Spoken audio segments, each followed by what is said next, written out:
Okay, everyone, welcome back to episode 2. Today we're going to be talking about mental health and wellness, but we have some exciting changes before we get started. Yes, we have added some testosterone to the cast. Whoop, whoop. Okay, do you want to introduce yourself as the permanent member? I'm Sean. Y'all might remember me from the great Pride Talk from last month. Yes. We are so glad to have you. Thank you. I appreciate it. And then we also have a new name change. We are no longer going by Hope Talk. We are now Mic Check 2. Period. But we have some lovely co-hosts here today to help us discuss mental health and wellness. So we'll go ahead and let them introduce themselves. Hi, I'm Mallory. I'm Mallory Medellin. I'm an LPC. I'm a clinical case manager here at St. Hope. And yeah, I'm excited to be here. How long have you been here, Mallory? I have been working at St. Hope since 2020. So, right in the midst of the pandemic, made that change. So far, so good. Woohoo. My name is Sherletta Carter, and I'm a licensed clinical social worker, also clinical case manager here at St. Hope, and I started April of 2022. Well, we're so brand. glad to Fresh. have you. Fresh. Welcome. Fresh out the bathwater. Okay, so let's go ahead and get started. We'll just dive right into it. Okay, so yeah, something really big in our community that's been affecting a lot of people has been mental health and awareness. Different stigmas, different factors have been impacting different people all across the country. And we just want to make awareness more toward mental health this month. So that's why we invited you two lovely ladies to come join us. And we would like to clear up some misinformation that goes around on social media about what mental health is and what it consists of. Definitely. That's a great point about mental health on social media. Because it's not just self-care, get your nails done, girls. Sometimes you have to do the inner work. Any thoughts on that? Go ahead. Rock, paper, scissors. I know, rock, paper, scissors. Who's going to go I first? don't want to interrupt. Yeah, so I feel like mental health in the media, so there's two sides to it. One, there's, what you see on like Instagram and TikTok, Twitter, those kind of social media platforms. And then there's also the media being like movies and TV shows. So, from the TV show and movie side, they show mental health as very dramatic and almost comical, the way that they represent mental health. So Yeah, definitely. that can create a lot of stigma when people think about mental health and getting help because, they may think like, I'm not crazy. Well, I'm not like, split, for example, like that's very exaggerated. So, I think that kind of turns people away from getting help because they're afraid of, well, what does that mean about me? Right. So, what I think actually social media has helped with, like especially TikTok. I don't know if y'all get on TikTok at all. Oh, yes. But, I think some of that people do show like real sides of themselves, So social media people, tend to show the best parts of themselves, filtered photo, that kind of thing. So with TikTok, I think some people have started showing more and more of, like this is what it looks like when I'm in a depressed state, or this is what my room like. So I feel like there's more representation now than there has been in the past. But also, I think people also may think like, yeah, I'll just get my nails done, or let me just, lay in bed, or, go for a walk, which, some of those things are great and that some of those things can help, but it also does require a little bit more work and, a little bit more effort and some changes that you actually have to make in your life. And so, that's where the real impact comes. So I think social media is missing that factor of having to put in more work, than just a bubble bath. So yeah, that's my take on it. Yeah, no, I agree and concur with everything she said. And I think, too, with social media, right, like there's this movement of, right, like, oh, this is what it looks like when I'm schizophrenic, or this is what it looks like when I'm hearing voices. So it's bringing like light to that. But I think the danger is thinking that you can also go to social media for your fixes, or like this person, like, oh, because they're dealing with it, then I'm just going to do what they're doing. Like, no, just like Mallory said, there's a deeper level to that. Let's go to your doctor, your psychiatrist, making sure you're seeing your therapist, not just going to people because they know a lot about it and they went on to internet and did research, but go to a trained professional, because you can get much more harm done going to a friend or going to TikTok to solve your problems, right? But I think each like generation deals with that. At first, it was everybody going on the internet to diagnose their problems. It's the same thing with TikTok and social media, just packaged completely different. Right. And I think too, like, you know, when we looked at like Amber Heard trial and they were talking about her borderline personality disorder, was it histrionic?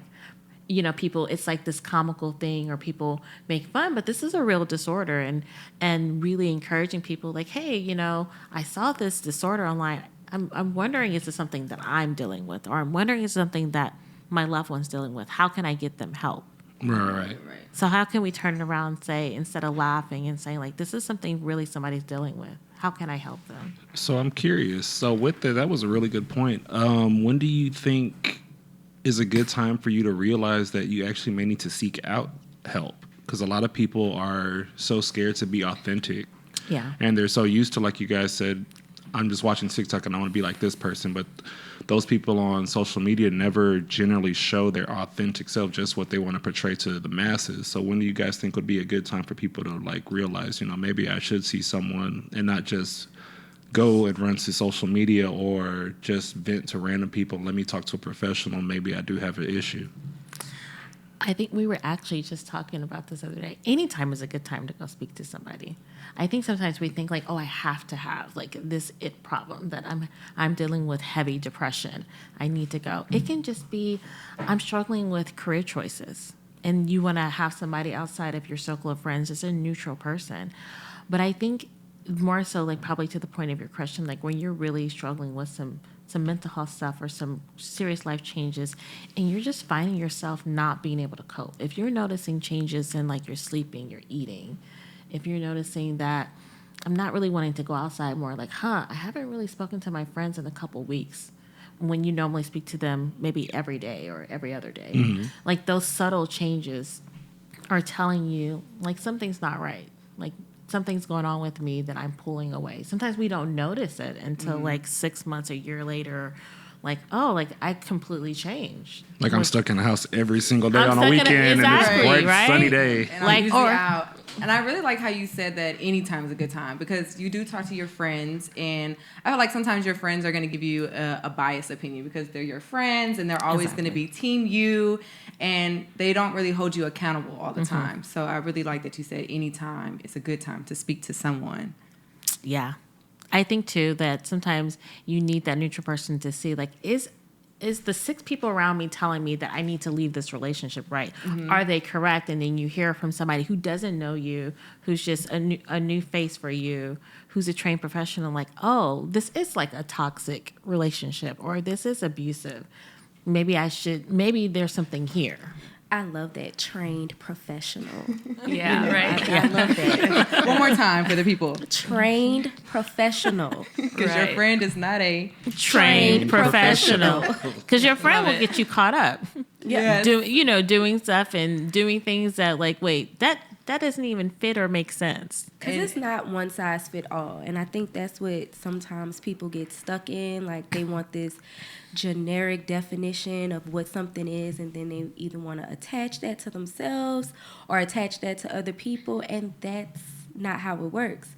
So that's why you go see your trained professional and you get personalized care. That's our slogan for this month. Yeah. Trained professional. Trained professional. Oh yeah, we have a hashtag for each episode, so that's going to be our hashtag. Trained professional. I actually was thinking about this question too. And, when we have a physical injury, we go to the doctor, right? We hurt our arm, or, something's going on, we can see it, and, then we go get help. But for some reason, for emotional injuries, we don't always go and get help right away. We tend to, or most people tend to ignore those feelings, or there's a lot of shame surrounding those feelings.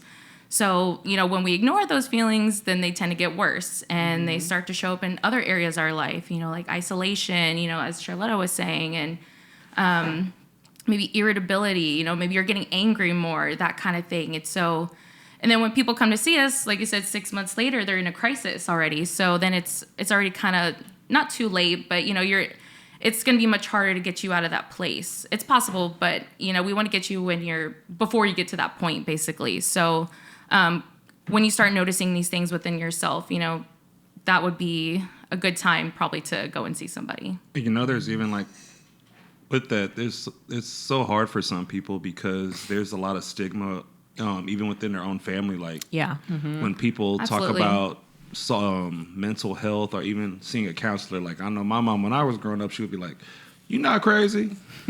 So that gets grounded into people's heads a lot. And that starts from early childhood days. Bootstraps. So, Definitely. Yeah. exactly. I'm sensitive. Hold on. Yeah. Especially the Black and brown community. That's the biggest thing for us, and that's saying how that's most of our population's Black and brown, and the stigma of even coming in, or even especially for our Black and brown men. I wasn't allowed to cry, or wasn't allowed to feel, and so what you see is these angry men, but really they're very emotional and very sad and very depressed, and I couldn't express it, so I'm just angry, and I'm getting in trouble, or I'm going to jail, but it's because I've been bleeding out for a long time and nobody came to repair the wounds. Right. Yeah. And by somehow admitting that you need help means that you're a failure, or that you're weak. Yeah, that's a big one that I know I hear all the time, and I'm sure that you do too. So yeah, that's what a lot of that shame comes from, with those emotions, that if I have these, that means that I'm a failure, but you can still struggle and not be a failure at the same time. Those two things don't have to, they can coexist. Right. So just keeping that in mind. And even with our providers now, I'm really grateful that we have people that actually can recognize signs when they go into the rooms and talk to these patients, just to say, "Hey, how are you doing today?" And then they may finally have an outlet through their doctor, and then they can finally link them to some kind of care to say, "Hey, I have this patient that might want to talk to you, or might need someone to talk to. You think you can help them out?" And then you guys come in and y'all pretty much I won't say save the day, but y'all help the repair process. So I actually want to piggyback off something Sherletta said when it came to a lot of the Black and brown community coming in, and a lot of our men that come in.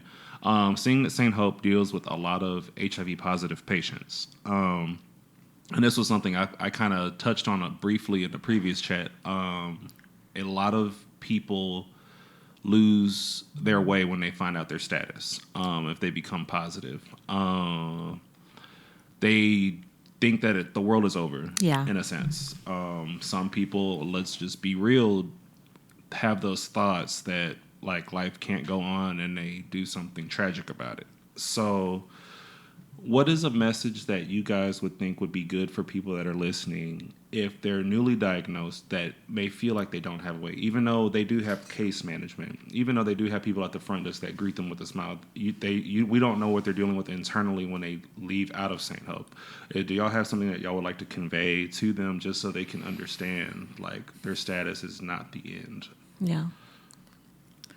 Well, I was going to say, when I do see patients that have, they're newly diagnosed and they come to see me, a lot of what I'm seeing is a lot of anxiety, and a lot of what anxiety is rooted in is fear, right? Fear that my life is over, fear that I can't go on from here. And a lot of that fear comes from not knowing, not knowing, can I have children? Can I, live a normal life? Can I have relationships? There's all of these questions that come up, and how am I going to approach, these new situations? And so, that's when the education is so important, to let them know, hey, you can still live a normal life. You can have kids. You can, be in relationships, healthy relationships, and, maybe educate yourself on okay, well, what does this mean for me? And, St. Hope has an education program, where we can help you with that too. So, reach out to us and, let us answer those questions that you have. Yeah, definitely. I would say the biggest thing for me too, and totally agree with everything Mallory said, is letting a patient know your life is not over. I think that's the first thing that should be said when they get introduced to their case manager. Exactly. Yeah. Your life is not over. And I believe in sitting with people and in the silence of that pain, and sitting in that and understanding it's not over. And just that. Sometimes just the simplest things people need to be able to hold on to, because it's like the process of grief, of death, right? Great It feels example. like the Like death that. of the former. Right. And what does it mean now going forward? And knowing that there's going to be waves of grief that hit you. There's going to be waves of anger and sadness that hit you. And you're going to have moments of feeling depressed, but your life is not over. Like we even have patients now that still can develop healthy relationships. Exactly. We have patients that come in now that are still getting pregnant. There you can still have kids. You can still build a family with someone. You can still find your forever person. The status is just really a name nowadays. It's not Exactly. A death a sentence. death sentence. It's not yeah. death sentence. And I think also, too, like there's what I notice, especially with a lot of times for the patients, when they find out, they're already coming out of this place of dealing with feeling rejected. And then when they find this out, am I going to be even more rejected from people? And that's just a powerful emotion. Right. That feeling of, is nobody going to want me? Yes, and that really can lead to other, like I said before, I'll just be real about it. I mean, that leads to tragic thoughts in your head that could potentially turn into reality if you don't seek out help. Because I personally know people that they've just found out about their status and they honestly just feel lost and they don't have the mental capacity to cope. Yeah. So they don't know what to do, and stories do turn bad. That's why it's so important for people nowadays to really seek out a professional, even if you don't think you need one. Yeah. Especially with something dealing like with any kind of chronic illness, not just HIV related, but even like cancer, things of that nature. It's very important to have some kind of person to go to that can guide you in your mental journey. Yeah. And I did like when you brought up the sitting in the moment. I think that's very important, especially in our society of distractions and keep busy. But sometimes you actually need to sit there and address it, because at one point, keeping busy or just sweeping it under the rug, it's going to reveal itself. And sometimes it reveals itself in a not so pretty way. Yeah. And I think sitting and then just having somebody to sit with you is important, so you understand that you aren't alone. And I think that's one thing that typically happens with people. They kind of feel like they're alone. Whenever something traumatizing happens to you, you kind of feel like you're the only person walking this earth that it's happened to. Exactly. Yeah. And I'm so glad we have people like you to remind us that that's not the case. To help people work through things like that, because that can be very stressful, especially when you feel like you have nowhere to turn, or especially if you have a family where you can't ask many questions or find any type of outlet. So I do appreciate you guys for being here for us. Yes, and St. Hope at the Yes. Very, very great point. I'm glad that you are here for St. Hope. And I did want to piggyback on your comment about anxiety. So let's say somebody's coming into your office and they are experiencing anxiety. What kind of tips and tricks would you give them to help cope with that? Yeah, so probably one of the best things that you can do is practice mindfulness and grounding. When we have anxiety, we're really into our thoughts and we're in our head, and kind of like Ajai was saying, we're not in that present moment.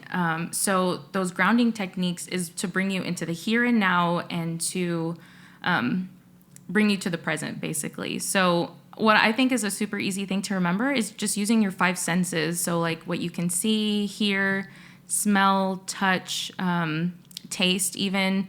So, when you're doing things just out throughout the day, pay a little bit more attention. Like if you're going for a walk, look at the clouds, smell the air, smell the grass. What do your feet feel like on the ground? Focus on anything that you can, touch, see, or smell.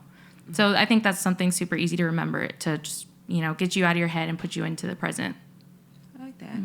Would you have any certain tips and tricks that you provide for your patients? I use the same, definitely the tools of just teaching the ability to be aware. Basically, you're retraining your brain, right? You're retraining your brain to rewire itself, to think differently, to view things differently.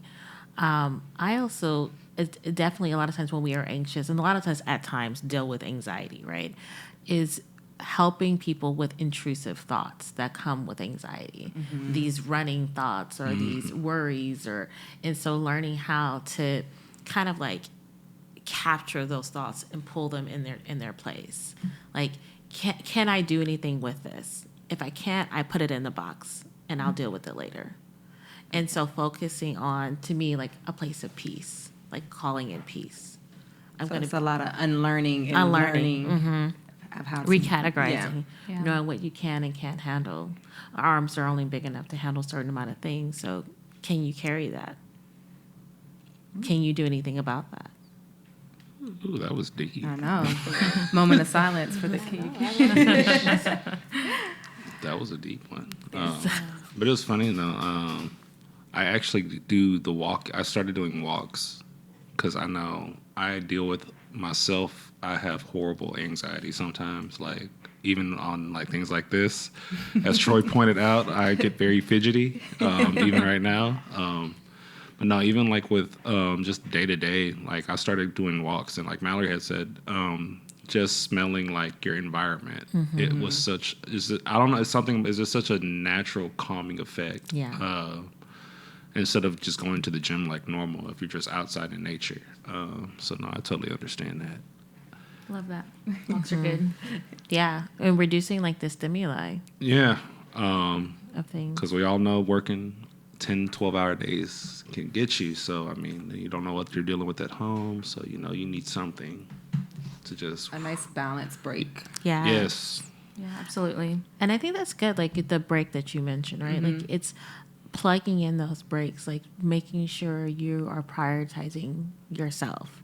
Because, you know, like if you're working 10 to 12 hours, or whether that's in the office or whether you're a homemaker, whatever your role is if you're constantly going, your brain is never having time to reset itself. Right. Never.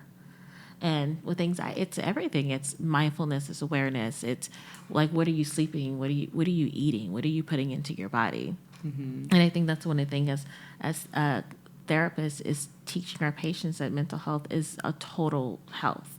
Total. Right? Like you can't work out and then eat hamburgers all day long. Like if you want to really work on your mental health, like we have to look at everything. The whole picture. The whole picture. Right. We have to look at actual change. And Yeah. change is hard. We as people Yeah. don't like a change in routine. We're made to, you know, stick with the same things. That's what our brain does. So yeah, when it comes to change, it can take real, you know, accountability too with yourself. Like sometimes self-care is doing some of those not fun things, like doing your laundry, or, you know, maybe eating healthy isn't as tasty as eating a cheeseburger, you know, but it's, you know, better for your body, better for your health. So yeah, it does require some work to get there. So, yes, seeing a therapist isn't enough. You actually have to change. It's a whole lifestyle change. So you have to eat right. You have to drink water. You have to exercise. There's a lot that goes into it, not just talking to someone. So And not just That's a good posting on point. social media. and not posting on social media that you're so Right. happy. Yeah, every day. not just gratitude memes on social media. Like, it does take work. So I really like that point. Like, you can't just wake up every day and continue to do the same thing expecting different results. So Yeah. it takes work. Yes, don't let the fun self-care ruin your credit. Yeah. Credit's bad enough as it is. That's a whole next Yeah. time on Mike Talk. We'll talk about. No, I'm kidding. Speaking of, though, Do we want to? Ajai made a good point about quick fixes. You guys should really point out, or we should really talk about and touch on, like, this process isn't a quick fix. So once you recognize you have an issue, once you start the lifestyle changes, mental illness or mental health doesn't just repair itself in a week. Yeah, it's not a 30-day fix-all process. Exactly. So, like, what would you guys think would be a true process in a mental health recovery, so to speak, journey? What would y'all think? This is going to sound really simple. I have patients who come in and say, like, okay, well, what are we going to work on? Like, how long do you think this is going to take? Like, what do you think? And I always tell them, I cannot give you that answer. it will take as long as it needs to take, and it will take as long as you're willing to participate in it. That this is a journey that we take together. Okay. So you just have to be basically willing to show up. That's what it You sounds have like? to be willing to show up, and you have to be willing to put in. And I'm sure Mallory probably does the same thing with her patients, that you get out of it what you put into it. Mm-hmm. And I think too it's good to hold space for patients of how scary that is, especially if you've never journeyed down the path of going to a therapist and talking to somebody about some deep, dark things. Or it might even be dark. It just may be things that you're processing through that you never really shared with anybody else. And holding space of that may take, that and alone takes time to develop rapport and trust with a total stranger, and knowing that this person is going to show up for you. So I would say, even if we kind of try to quantify that time frame, it takes months sometimes to build trust. True. To even be able to get to the point of like really working on stuff. Like we'll infuse working on things, but it takes, trust is a big part of a therapeutic relationship because it is a profoundly intimate relationship. Yeah, I was thinking, that's where that accountability and the vulnerability comes from, right? You have to be vulnerable in order to explore those other areas of your life. And you also have to be accountable and show up for yourself and show up for the appointments.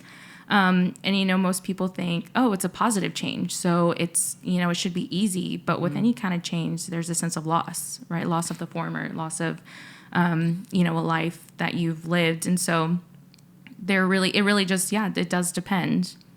Y'all guys aren't always going to tell people what they always want to hear necessarily, and they have to be ready to accept that.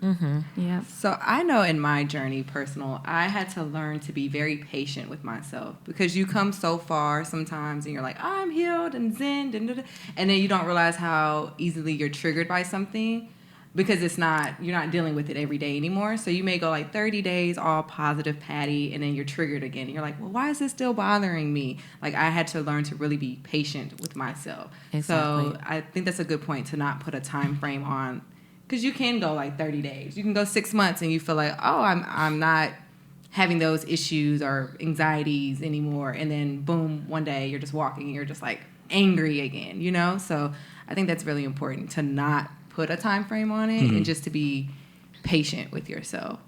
So my social work side is coming out. Sorry. Yeah, I was also going to add relationship issues as well. Yes. Maybe you don't have a diagnosis of depression, but you're struggling with your relationship, or you're going through a divorce or grief as well. So it doesn't always have to be those diagnoses, but just maybe. And I think you said earlier, like work issues or maybe struggling at work. That can also be something you can come to counseling for. And I know you mentioned diagnosis. So do all your patients need like a referral to see you, or can they just call up and say, I want to speak to the counselors on staff? So yeah, they definitely can get a referral. I know our providers, they'll do an assessment, to see if they need counseling. They'll send a referral. If a patient is interested and has questions, they can give us a call. I know we have, a list of patients that would like to schedule counseling, and we reach out to them and, we kind of ask them the questions too, like what they're looking for.